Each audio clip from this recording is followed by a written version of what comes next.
Hello people and welcome to this video. I hope you're all doing well. Please like, share and subscribe to the channel, much appreciate it.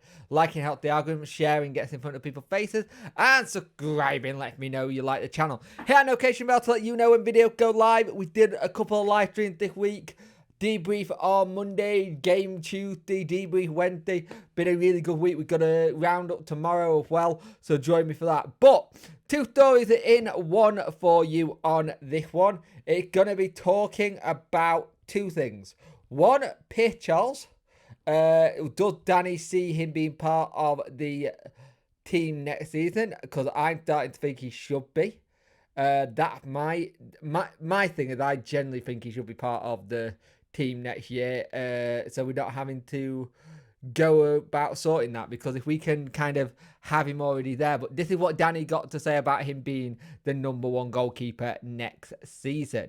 Now, we know he's done really well, and we know Gabriel Ogatumba and Sean Fuser did themselves a lot of goodwill in that game. More players who should be looked at maybe down the line to be players to go and look at to be in the squad. Maybe you're starting to build that youth academy to start bringing in players, so you don't have to go straight to the transfer market to go and pick up your next James Beadle or something. If you've already got it in your academy, then great. So this is what he had to say. Right, there's a long way to go, and at the moment the #1 is with James Beadle, but we know Beadle is just alone. We want to improve Charles, and I think it was helpful in last week's month that we had cup games, giving an opportunity to get League 1, League 2, Championship, and now Premier League level. Tonight, maybe early, there were first balls that were not clinical, but during the game, better and better. He had better decision making. I'm very proud of him and his improvement. I think we work very close with Sal Babbo, the goalkeeping coach, and we see something in him but let's see how we can bring him onto the next level. So that was really interesting, talking about how they want to bring him onto the next level and make sure it's right. The thing is, the stuff we see in one game that they may have worked on for months and months and months to get him into that scenario where he's ready for that.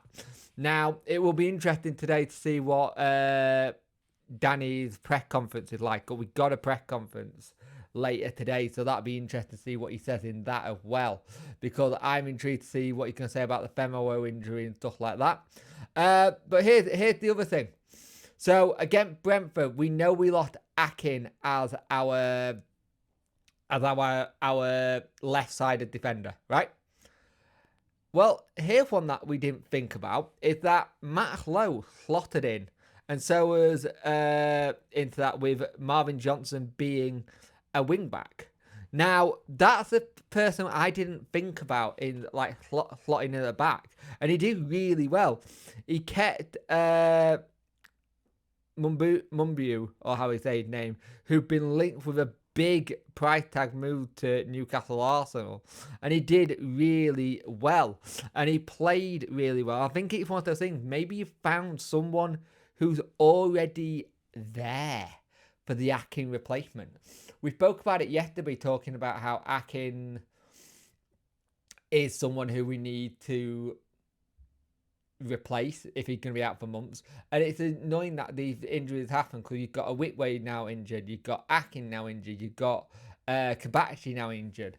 But maybe this is good for the likes of Gabriel Ogatumba, Sean Fuser, maybe Joey Poofy, who's starting to do well, because Joey Poofy now training with the first team a little bit more.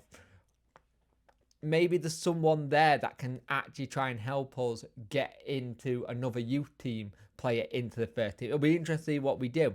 But speaking to Johnson after the game, he said, I think we did all right. I think it worked well. We're familiar with how one another like to play. Obviously, I'm more of an attacking and he's more defending, so it sort of evens itself out. He's a natural left back as well. When it comes to first centre back covering bases in between, we go on a high press. It's almost natural. Confidence wise, that helps me because I don't have to worry too much about what's behind me. I know he's going to be there. It means we can play more on the front foot, get more high press, and stop team playing out. We're good pals. We're both left-sided, so we've got to look out for each other. I like that. I really do like seeing that there's a good relationship there. It's very similar to bands. Bands normally have it where the bass player and drummer are normally on the same wavelength, a really good friend, because they're the ones dictating the rhythm and the beat of the song and stuff. So it's always interesting to see that connection with other players as well. But Danny had this to say: it's important to me that we see building up a left footer. It's helpful, and the relationship with Max and Marvin today was good to see. I would not say it was a risk to make sure a challenge against Premier League time. Maybe it was brave to do so. There was a game management from Dom and Dish. We didn't want them to play 90 minutes. Liam gave us the calmness in the middle of the pitch to have a good moment with the ball in front. It was good to see we can change 3 players and give fresh life. Focusing now for Watford, and we have a big week ahead.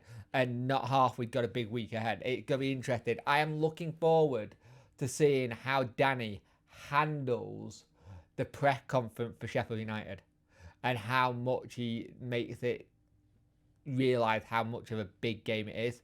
Because we've had some managers in the past who have come in and gone, oh, it's not that bad, it's not that bad of a thing. And we've had to always think, let's try and see where we're at, let's see how we get on. Hopefully we can have this push on and really see us do well. But what do you think about the Akin replacement with